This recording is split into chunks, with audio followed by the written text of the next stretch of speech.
ఇక దూరం అయితే కాలేదు కానీ కాకపోతే కొంచెం మిస్ అయింది, ఏదో ఎక్కడో కమ్యూనికేషన్ ప్రాబ్లం వచ్చింది.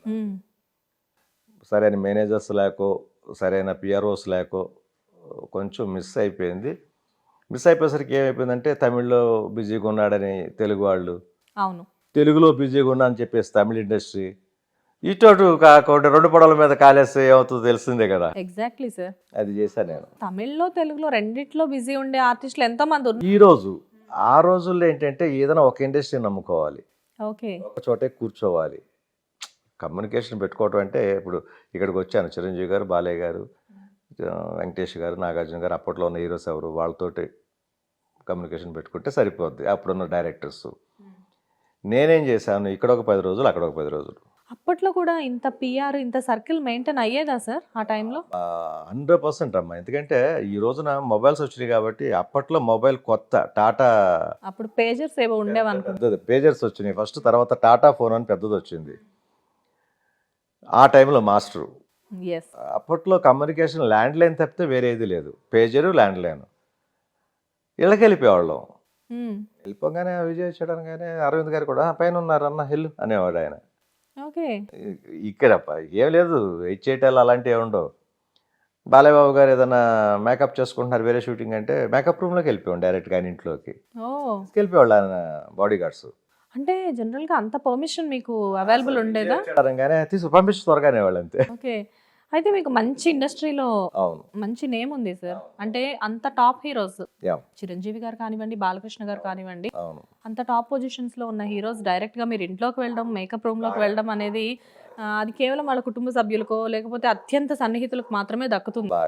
బట్ మీరంటే ఆటోమేటిక్ గా వాట్ ఈస్ యువర్ అనేది అర్థమవుతుంది. ముందు నేను చేసే క్యారెక్టర్ కంటేనంటేనమ్మా, నా రియల్ క్యారెక్టర్, నా ఒరిజినల్ క్యారెక్టర్ మంచిది అవటం వల్లే వాళ్ళు అలా లైక్ చేశారని నేను అనుకుంటున్నా.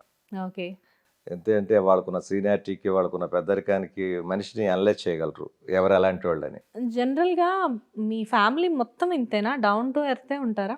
ఎప్పుడు అంతే. నేను మా సిస్టర్స్, మీ మదర్ కానివ్వండి, మీ సిస్టర్స్ కానివ్వండి, ఓపెన్ అంతే, ఓపెన్, దాచుకోవటాలే ఉండవు. ఈ విషయం ఎందుకు చెప్తున్నారంటే రమ్మా, దాచుకుని మాట్లాడితేమంటే ఏదో ఒక రోజున దొరికిపోతాం, అదే ఓపెన్గా మాట్లాడి ఎక్కడ దొరకం.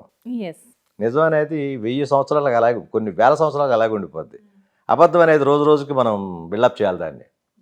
లేనిది ఎప్పుడైనా చెప్పామనుకోండి, దాని గురించి అయ్యి ఆ రోజు నాకు చెప్పాను కదా, ఈరోజు కూడా అదే చెప్పాలని మళ్ళీ దాన్ని గుర్తు తెచ్చుకుని మళ్ళీ మనం సెటిల్ అయ్యి మళ్ళీ చెప్పాల్సి వస్తుంది. అంత అవసరం ఏముంది, ఉన్నట్టు చెప్పేసాం అనుకోండి, మనం చెప్పింది ఈరోజు చెప్తాం, రేపు చెప్తాం, సంవత్సరం తర్వాత కూడా ఇదే కదా చెప్పేది.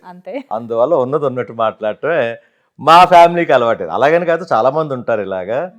కొంతమంది ఏమో నిదానంగా కొంచెం సెట్ చేసుకుని మాట్లాడతారు, కొంతమంది అంటే ఓపెన్గా అన్ని విషయాలు చెప్పేస్తుంటారు.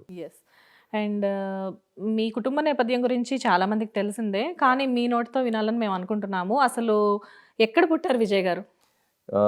మాది, నేను పుట్టింది, మా సిస్టర్స్ పుట్టింది పెద్దకళ్ళేపల్లి అమ్మ, దివి తాలూకా, చల్లపల్లి అంటారు. చల్లపల్లి దాని పక్కన పెద్దకళ్ళేపల్లి, దక్షిణ కాశీ అంటారు దాన్ని, పెద్దకళ్ళేపల్లి.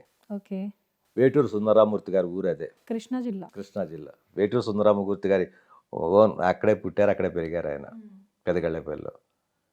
చాలా మంది సామెత కూడా అంటుంటారు, అరే నీది కడుపు కళ్ళేపల్లి చెరువు అంటారు ఏదైనా ఎక్కువ. ఆ కళ్ళేపల్లి అంటే చెరువు చాలా పెద్దది మాది, శివాలయం ఉంటుంది పెద్దది, దాని ముందు చెరువు, చాలా పెద్ద చెరువు అనమాట అది.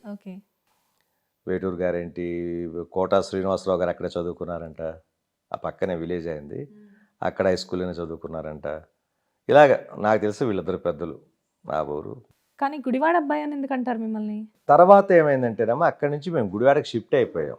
ఓకే, ఎప్పుడైతే నాకు మెచ్యూరిటీ కొంచెం లెవెల్స్ పెరిగినామో, మాకు 7th వరకు అక్కడే ఉన్నాను. ఓకే, ఇక 7th తర్వాత మేము గుడివాడ షిఫ్ట్ అవ్వాల్సి వచ్చింది బిజినెస్ పరంగా. ఇక గుడివాడలోనే మా స్టడీస్ కానివ్వండి, మేము అక్కడి నుంచి చెన్నై వెళ్ళింది కానివ్వండి, ఇక టోటల్గా ఏంటంటే గుడివాడ ప్రాపర్ కింద అయిపోయింది.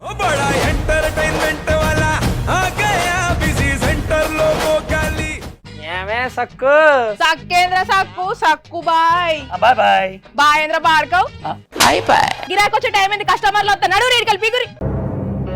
కస్టమర్లు వస్తున్నారు కదా, మాత్రం పొగరు ఉంటది మరి, తగ్గిచ్చేద్దాం పొగర్ని. డబ్బులు కట్టేస్తామేంటి కొంప తీసి? లేదు, కస్టమర్లు ఆపేద్దాం. పదా మరి మన బిజినెస్ స్టార్ట్ చేద్దాం.